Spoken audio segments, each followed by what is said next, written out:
Welcome to PC Error Detective. In this video, I'll show you how to make a webhook on Discord and explain how it helps send automatic messages to your server. Step 1. Navigate to server settings by opening Discord and selecting the server you want to use.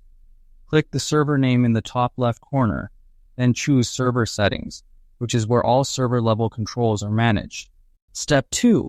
Access the Integrations tab by looking at the left sidebar under the Apps section. Click Integrations, then select Create Webhook or New Webhook, which allows Discord to generate a new webhook connection. Step 3.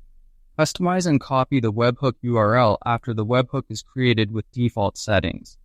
Change the avatar, give the webhook a clear name, choose the channel where messages should appear, then click Copy Webhook URL and save your changes. Step 4. Use the webhook URL in another application by pasting it into a service like GitHub, Zapier, or any app that supports webhooks. When that service triggers an event, it sends data to Discord and posts a message automatically in your chosen channel. Thanks for watching, and don't forget to subscribe to PC Error Detective for more helpful tutorials.